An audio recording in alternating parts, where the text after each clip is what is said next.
Allez, comme ça. Ma passion.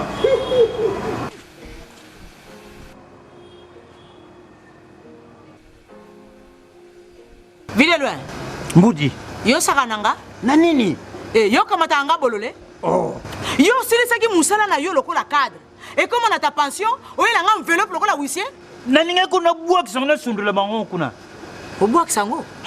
Nandenge ni? Boy.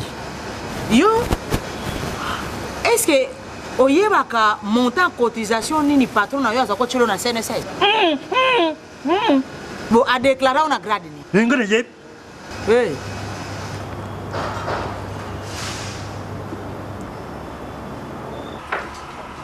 Oh, mon cher, tu as l'air préoccupé. Ah, chers collègues, c'est cette histoire des cotisations sociales de mes travailleurs qui me prend la tête. Et je pense que tu es en règle avec la CNSS. Ça, c'est un petit problème que je maîtrise et gère comme mes poches. Ah bon? Raconte, comment tu t'y prends? C'est simple, mon cher. Les travailleurs ne sont pas tes héritiers, moins encore tes associés. Il ne faut pas tous les immatriculer. Il ne faut pas non plus tout déclarer à la CNSS. C'est-à-dire? C'est-à-dire, par exemple, si tu as 500 travailleurs, tu déclares seulement pour 342 et tu minores leurs cotisations. Et les cadres, tu les déclares comme simples agents. Ah bon? Donc, non seulement tu ne déclares pas convenablement tes travailleurs, mais aussi tu ne verses pas correctement les cotisations telles que tu les perçois chez tes travailleurs. Tu as compris? Tu es sérieux? Oh mais très sérieux. C'est ce qui me permet de souffler. C'est un détournement. Hein? Tu risques même de faire la prison quand ça se saura. Qui le saura? Mon cher, ces gens-là n'ont pas le temps pour ça. Même pas l'intersyndical? Quel syndicaliste? Est-ce qu'ils s'en occupent même? Hein? Et aussi, il faut savoir leur fermer les yeux. Regarde.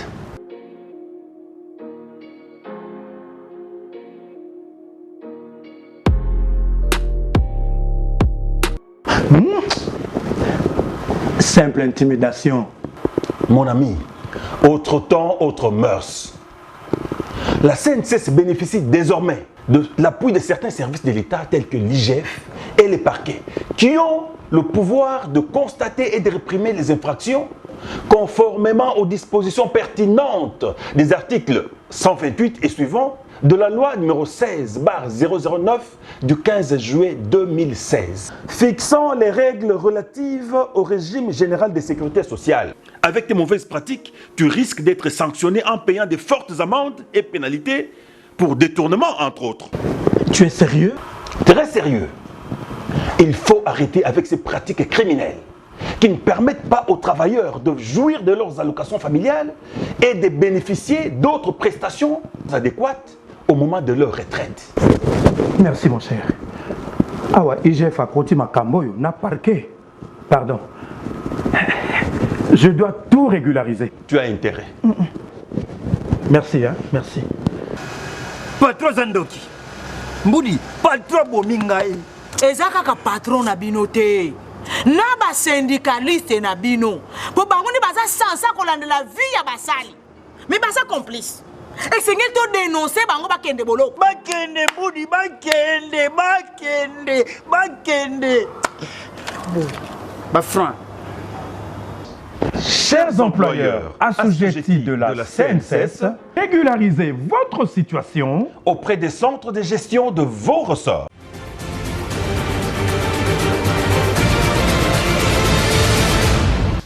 Bonsoir et bienvenue dans cette grande édition d'e-journal. La situation sécuritaire à l'est de la République démocratique du Congo préoccupe au plus haut point le pape François qui s'est joint à la prière des évêques congolais pour la paix en souhaitant un dialogue sincère et constructif. C'était le dimanche après la prière de l'Angélus. Charles Moukouba pour les détails. C'est un regard empreint d'angoisse que le pape François porte sur l'Afrique, où la violence s'accroît en République démocratique du Congo et au Nigeria, où le nombre de personnes enlevées augmente.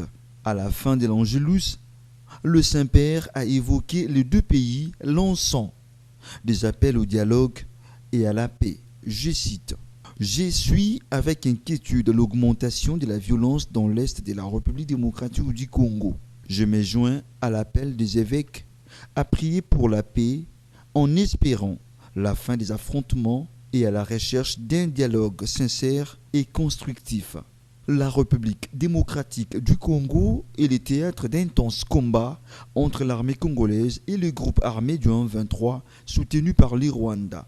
La ville de Sake en est l'un des épicentres frappés ces dernières semaines par des bombes qui ont fait 2 morts et blessés et contraint la population à se déplacer pour trouver refuge ailleurs, notamment à Goma, dans l'est du pays. Papa qui dit suivre avec beaucoup de préoccupation la situation qui prévaut dans l'est de la République démocratique du Congo, invitant à la paix.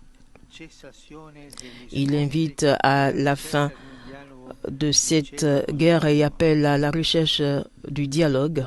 Mais les violences se poursuivent également dans le Nord Kivu, forçant plus de 133 000 personnes à fuir, selon un rapport d'Oxfam qui dénonce les conditions inimaginables pour les réfugiés, sans une seule toilette disponible ni eau potable, avec des risques de choléra et de malnutrition pour les enfants. Les évêques membres de la conférence épiscopale nationale du Congo se sont réunis en session de formation sur la gestion du patrimoine de l'Église. C'est Monseigneur Marcel Outembi, président de la SENCO, qui a lancé l'ouverture de cet atelier ce lundi 26 février au centre d'accueil Caritas Congo. Guigui Zawadi. Il s'est tenu un atelier de formation sur la gestion du patrimoine de l'Église. Les évêques membres de la conférence épiscopale nationale du Congo sont en session de formation sur la gestion du patrimoine de l'Église. C'est lundi 26 février 2024 au centre d'accueil Caritas dans la commune de la Gombe. C'est Monseigneur Marcel Outembi, président de la conférence épiscopale nationale du Congo, qui a lancé cet atelier. Ces formations se veut un cadre de fournir des clés de compréhension du patrimoine conservé au sein de l'Église ainsi que de fournir des conseils aux astuces pour assurer leur prévention, pour assurer leur préservation. Monseigneur Donatien Chollet, secrétaire général de la SENCO, estime revoir des réformes au sein du secrétariat général de la SENCO. Il s'agit d'une session de formation et d'information des évêques sur les finances et sur l'économie, sur la gestion financière et économique de la SENCO et de leur diocèse aussi.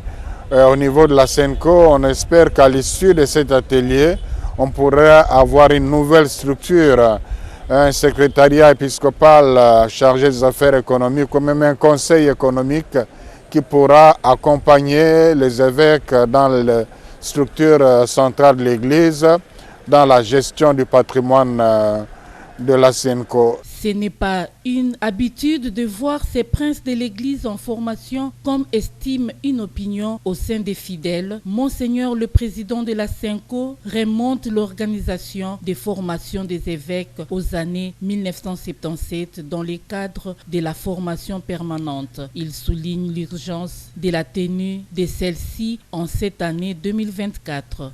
Nous peinons à relever le défi de mener la mission évangélisatrice par nos propres forces, nos propres moyens. Il importe de nous rappeler l'exhortation sur les moyens matériels issue de la première assemblée spéciale du Synode des évêques pour l'Afrique en 1994. Je cite, « L'Église est un corps social qui doit avoir des moyens propres pour sa subsistance et pour sa mission. L'Église d'Afrique a comme un des préalables à l'accomplissement de sa mission l'exigence de disposer de moyens propres. Autrement, son œuvre reste dépendante d'une mendicité aliénante. » Soulignons par ailleurs que la formation est suivie par les quasiment totalité des évêques en exercice en République démocratique du Congo. Monseigneur José Moko, évêque d'Idiofa et vice-président de la SENCO, a présidé un culte œcuménique du ressortissant du Grand Bandundu, organisé par le Forum d'association pour les renouveaux en esprit de l'esprit du Grand Bandundu le samedi 24 février 2024 à l'espace Kagé dans la commune de Limete. Les détails dans cet élément. Le Forum d'association pour les renouveaux en esprit et de l'esprit du Grand Bandundu, phare BDD, a réuni les notables, cadres et élites autour d'un culte œcuménique présidé par Monseigneur José Moko Ekanga, évêque d'Idiofa, doyen des évêques du Grand Bandundu, ce samedi 24 février 2024. Préoccupé par l'entente, l'unité et la cohésion du Grand Bandundu, Monseigneur José Moko s'est dit fier d'être invité à cette cérémonie et encourage le forum à bien réfléchir pour chercher les voies et moyens à ressortir la province du Grand Bandundu dans l'état d'abandon qu'il s'y trouve. Il y a des choses qu'il faudra corriger, notamment la façon de regarder l'autre. Je pense que à plusieurs, on peut réussir. Et l'unité, comme nous venons de le souligner, est à mon avis le levier par lequel on peut arriver à trouver des solutions pour le développement communautaire. L'honorable Tantoumei Jamari n'a pas tari des mots de gratitude vis-à-vis à son Excellence Monseigneur José Moko Ekanga pour l'avoir invité à ces forums qui a vocation la réunification de tous les fils et filles du Grand Bandundu. Accepte d'appuyer le phare BDD dans cette action difficile mais pas impossible d'amener les fils et filles du Bandundu à se retrouver, non seulement à se rassembler, mais aussi et surtout à s'unir. À cette même occasion, tous ces grands bandundois ont procédé à l'échange de vœux, à la remise des diplômes d'ambassadeurs pour les bonnes manières et le changement des mentalités à certains dignes fils et filles du Grand Bandundu, parmi lesquels les professeurs Mbela Longi, les professeurs Kabissa Boniface et le professeur Fumukani François. Je suis invité pour obtenir mon diplôme, qu'on m'a décerné un diplôme pour la bonne conduite. Et j'ai toujours eu une très bonne conduite. Dans la communauté de Bandundu, on s'est réunis en famille et voilà que je suis reconnu comme un juste. Situation sécuritaire à l'est de la RDC, le président de la République, Félix Antoine Tshisekedi Tshilombo, a répondu ce mardi 27 février à Luanda, en Angola, à l'invitation de son homologue angolais, Joao Lourenço. Cette rencontre de Luanda est la suite du mini-sommet sur la sécurité dans l'est de la RDC tenu le 18 février dernier en Éthiopie. Suivez. Cette rencontre de Luanda est la suite du mini-sommet sur la sécurité dans l'Est de la République démocratique du Congo organisé le 8 février dernier à Addis Abeba en Éthiopie en marge de la 37e session ordinaire des chefs d'État et de gouvernement de l'Union africaine à l'initiative du président angolais, médiateur de l'organisation continentale sur la crise entre la RDC et le Rwanda. Les têtes en tête à huis clos entre le président Félix Antoine Tshisekedi Tshilombo et Joao Lourenço a lieu au palais présidentiel de Luanda. À l'entame de ces discussions, les deux chefs d'État n'ont fait aucune déclaration publique. Il n'est pas prévu une prise de parole ni un communiqué à la fin de cette entrevue. Il s'est dérapé qu'au cours du mini-sommet d'Addis Abeba, le médiateur Lourenço avait fait part de son souhait d'obtenir une rencontre directe entre le chef d'État congolais et son homologue du Rwanda. À ce sujet, la position du président Félix Antoine Tshisekedi Tshilombo est restée inchangée. Une telle rencontre n'est possible qu'à la seule condition sine qua non d'un retrait immédiat des troupes militaires du RDF du territoire congolais, la cessation des hostilités au front et les cantonnements des groupes terroristes du M23. Dans cette rencontre de Luanda, le président Félix Antoine Tshisekedi Tshilombo est accompagné de ses deux vice-premiers ministres de la Défense, Jean-Pierre Bemba, et celui des Affaires étrangères, Christophe Lutundula, du ministre d'État, Antipas Mboussa, ainsi que son haut représentant, Serge Tshibangou. Juste avant son voyage pour l'Angola, le président de la République a reconduit l'informateur Augustin Kabouya pour une mission de nouveau de 30 jours. C'est au terme de ces consultations en vue d'identifier la majorité parlementaire. Augustin Kabouya a présenté ce lundi son rapport préliminaire au chef de l'État, Félix Antoine Tshisekedi Tshilombo. Images et commentaires. Dans un communiqué du directeur des cabinets du chef de l'État diffusé ce lundi soir à la télévision nationale, le président de la République, Félix Antoine Tshisekedi Tshilombo, a décidé de reconduire l'informateur afin de lui permettre de compléter son rapport. Après examen, le président de la République a reconduit la mission de l'informateur afin de compléter son rapport par certains éléments structurants qui faciliteront la conclusion d'un accord des gouvernements entre les membres de la coalition majoritaire portant sur la composition du gouvernement et sur les objectifs programmatiques qu'il se fixe, stipule le communiqué. Les conclusions finales sont attendues par le président de la République. Désigné par le président de la République le 7 février dernier, en qualité d'informateur, le député national Augustin Kabouya Mwanabouté dispose d'un mandat de 30 jours renouvelable une seule fois. Contentieux électoraux, l'opposition républicaine en RDC met en garde toute instrumentalisation de la Cour constitutionnelle par le pouvoir en place pour rafler quelques-uns de leurs sièges après le traitement des dossiers à la Cour constitutionnelle. La famille politique de Moïse Katumbi qui qualifie de chaotiques les élections du 20 décembre dernier, félicite ces candidats pour n'avoir pas été cités parmi les candidats fraudeurs invalidés par la CENI. Suivez. D'après les députés nationaux de l'opposition des Ensemble Avançons MS de Moïse Katumbi Tchapoué, bien que proclamé élu provisoirement pour la 4e législature de l'Assemblée nationale 2024-2028, les élections du 20 décembre dernier étaient caractérisées par des irrégularités et une fraude sans précédent. D'après ces élus nationaux, l'opposition républicaine de la République démocratique du Congo a le soutien du peuple et n'a jamais été citée parmi les candidats fraudeurs comme c'était le cas à l'Union sacrée. À l'issue des enquêtes internes de la CENI, un groupe de 82 candidats a été invalidé et une liste complémentaire de plus d'une centaine annoncée de fraudeurs n'a jamais été rendue publique ni sanctionnée. Il faut considérer que les rescapés de l'opposition soient moins de 29 élus sur 477, proclamés provisoirement par la CENI, méritent leur siège et ont été régulièrement élus, contrairement à ceux de l'Union sacrée qui détenaient illégalement des machines à voter.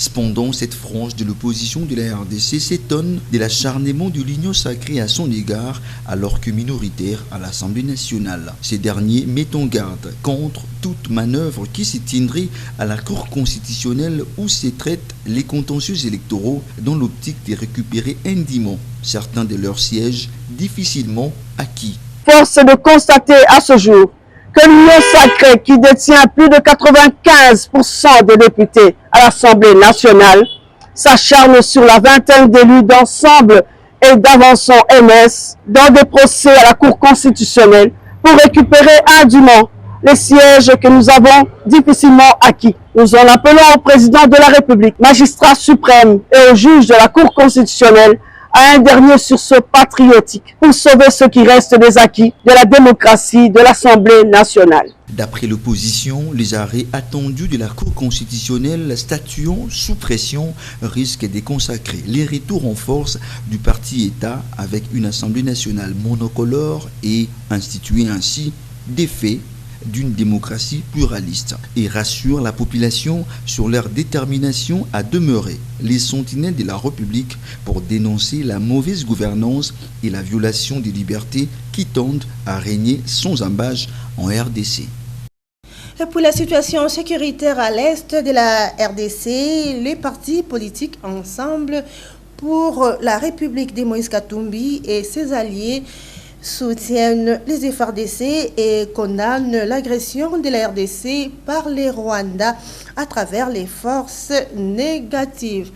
Dans une déclaration faite ce mardi à Kinshasa, la famille politique de Moïse Katumbi exige la libération de tous les prisonniers politiques dont Salomon Idi Kalonda, Jean-Marc Abound et les journalistes Stani Boujakera.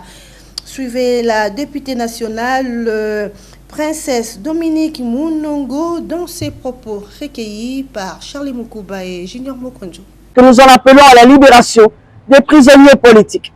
Salomon Idi Kalonda, Mike Mukebaikoso, Jean-Marc Abound, Papi Pungu, l'apôtre Christian Numbi, le journaliste Stani Boujakera et bien d'autres encore.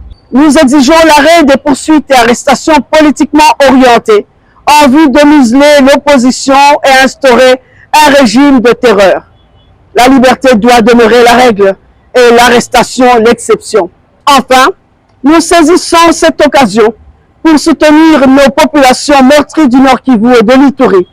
Condamnons l'agression de notre pays par le Rwanda à travers les forces négatives et réitérons notre soutien aux forces armées de la RDC et alliés. Au cours d'un rapport publié ce lundi 26 février, les bureaux conjoints des Nations Unies aux droits de l'homme notent la diminution des violations des droits de l'homme en République démocratique du Congo durant l'année 2023. Mais des efforts doivent être fournis pour lutter efficacement contre l'impunité en République démocratique du Congo. Suivez. Selon le rapport du Bureau conjoint des Nations Unies aux droits de l'homme, le nombre de violations des droits de l'homme attribuées à des agents de l'État a diminué de 19% en 2023 par rapport à l'année précédente, avec un total de 1947 violations documentées sur l'ensemble du territoire national. Le BCN-UDH a également souligné son soutien aux efforts des autorités nationales pour améliorer les comportements des forces de défense et de sécurité, notamment par l'organisation de formations et des séances de sensibilisation au profit des 20 052 hommes et 354 femmes appartenant à la police nationale congolaise, aux forces armées de la République démocratique du Congo FARDC et aux autres forces de sécurité. Par ailleurs, le secrétariat de la politique des diligences voulues en matière de droits de l'homme au sein du BCN-UDH a effectué 347 analyses des risques examinant au moins 819 profils d'officiers de FARDC, agents de la police nationale congolaise et autres individus dans le cadre du soutien aux forces de sécurité congolaises et par les Nations Unies. Malgré ces efforts, le Bureau conjoint des Nations Unies aux droits de l'homme a documenté un total de 5273 violations et atteintes aux droits de l'homme sur l'ensemble du territoire national en 2023, reflétant une moyenne de 439 violations et atteintes par mois. Cette diminution de 12% par rapport à l'année précédente confirme une tendance déjà observée au cours des 2 années précédentes, bien que des défis subsistent. La baisse du nombre de violations dans les 5 provinces en conflit en 2023, avec 4473 violations et atteintes contre 5091 en 2022, souligne le progrès réalisé, mais également la nécessité de poursuivre les efforts pour garantir la protection des droits de l'homme en RDC. La réduction des violations de droits de l'homme en 2023 est un signe positif, mais elle met également en lumière l'importance de maintenir les mesures visant à prévenir de telles violations et à tenir les responsables pour compte dans le cadre des efforts continus pour promouvoir le droit de l'homme et lutter contre l'impunité en République démocratique du Congo. Le directeur général de la DGRK a procédé le week-end dernier à la remise du deuxième lot de matériel de bureau et autres outils informatiques aux directions opérationnelles et centres de recettes de la régie financière de la capitale. Les détails avec Charlie Moukouba. Je mets à votre disposition les laptops. La remise de ces outils a fait savoir la chargée des communications de la Direction générale des recettes de Kinshasa, Nana Lambo, s'inscrit dans le cadre de la grande échéance du 1er février 2024, prorogée au 31 mars 2024 par arrêté de son Excellence Monsieur le gouverneur de la ville-province de Kinshasa, Zontini Ngobila Mbaka. Pour le DG Michi Moussaka Maëlenkai, la haute direction de la DGRK tient à accompagner toutes les directions dans l'accomplissement de leur mission régalienne qui consiste à mobiliser davantage les recettes afin de donner à l'exécutif provincial les moyens de sa politique. À cette occasion, le DG de la DGRK a lancé un message fort aux assujettis, aux autorités politico-administratives et à tous les agents et cadres du fisc provincial. Aux assujettis, Michel Moussaka Maëlenkai les invite à se mettre en ordre et de ne pas attendre le dernier jour. Passé ces délais, a prévenu Michel Moussaka Maëlenkai, les retardataires s'exposeront au paiement des pénalités conformément aux dispositions légales et réglementaires en la matière. Aux autorités politico-administratives, le patron de la DGRK les exhorte au civisme fiscal. Aux cadres et agents de la DGRK, particulièrement ceux commis à la chaîne des mobilisations des recettes, le numéro 1 de la régie financière de la capitale rappelle que la réussite de la grande échéance dépend de leur engagement à relever les défis, à rester dévoués au travail, en effectuant correctement et loyalement les tâches leur dévolues dans la stricte observance des dispositions légales mais aussi réglementaires en la matière. Il leur demande aussi d'intensifier la campagne de sensibilisation des assujettis de porte à porte. Le DG Michel Moussaka Maëlenkai a par ailleurs averti les agents et cadres de la Direction générale des recettes de Kinshasa. Cette deuxième remise des matériels constitue une réponse concrète à vos états et besoins. Le comité de direction de la Direction générale des recettes de Kinshasa, à travers ma personne, tient à accompagner toutes les directions dans l'accomplissement de leur mission régalienne qui consiste à mobiliser davantage les recettes au fin de donner à l'exécutif provincial les moyens de sa politique. En bon père des familles, il a demandé au personnel de la DGRK d'en faire à bon usage. Par la même occasion, le DG Michel Moussaka a annoncé qu'il a été mis en place un call center de la régie financière afin de permettre un contact permanent entre les assujettis et la DGRK. Les bénéficiaires ont eu des mots justes pour remercier le DG Michel Moussaka. Nous sommes très contents de savoir que nous ne n'œuvrons pas tout seuls, de savoir que nous avons une hiérarchie qui nous accompagne parce que c'est effectivement un travail qui demande beaucoup d'énergie et c'est toujours important d'être écouté, d'être suivi et d'être accompagné comme l'a fait notre hiérarchie. Sinon que toujours dans les cadres de ces actions, 24 heures après, le numéro 1 de la DGRK a remis encore un nouveau groupe électrogène de 120 kVA. Une manière de permettre aux agents et cadres de la Direction générale de travailler dans de bonnes conditions. À titre de rappel, le 31 janvier 2024, le patron de la régie financière de la capitale avait remis les premiers lots des matériels des bureaux et autres outils informatiques aux responsables des directions et centres de la DGRK. Ainsi s'achève cette grande édition du journal réalisée par Junior Mokonjo. Merci de l'avoir suivi.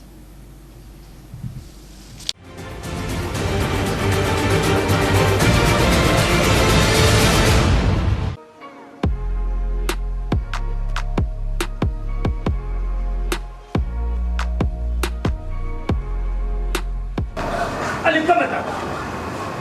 Ma passion.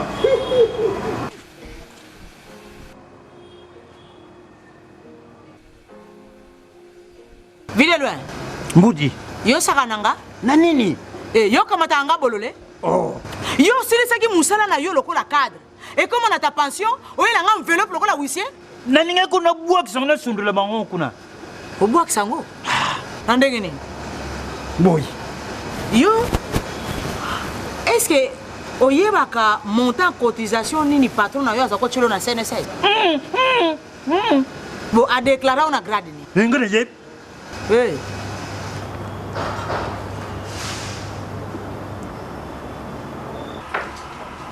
Oh, mon cher, tu as l'air préoccupé. Ah, chers collègues, c'est cette histoire des cotisations sociales de mes travailleurs qui me prend la tête. Et je pense que tu es en règle avec la CNSS. Ça, c'est un petit problème que je maîtrise et gère comme mes poches. Ah bon? Raconte, comment tu t'y prends? C'est simple, mon cher. Les travailleurs ne sont pas tes héritiers, moins encore tes associés. Il ne faut pas tous les immatriculer. Il ne faut pas non plus tout déclarer à la CNSS. C'est-à-dire? C'est-à-dire, par exemple, si tu as 500 travailleurs, tu déclares seulement pour 342 et tu minores leurs cotisations. Et les cadres, tu les déclares comme simples agents. Ah bon? Donc, non seulement tu ne déclares pas convenablement tes travailleurs, mais aussi tu ne verses pas correctement les cotisations telles que tu les perçois chez tes travailleurs. Tu as compris? Tu es sérieux? Oh mais très sérieux. C'est ce qui me permet de souffler. C'est un détournement. Hein? Tu risques même de faire la prison quand ça se saura. Qui le saura?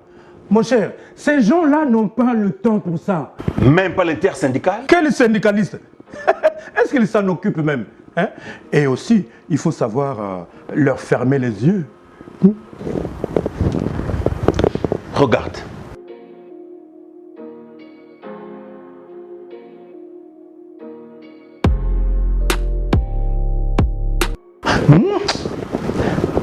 Simple intimidation.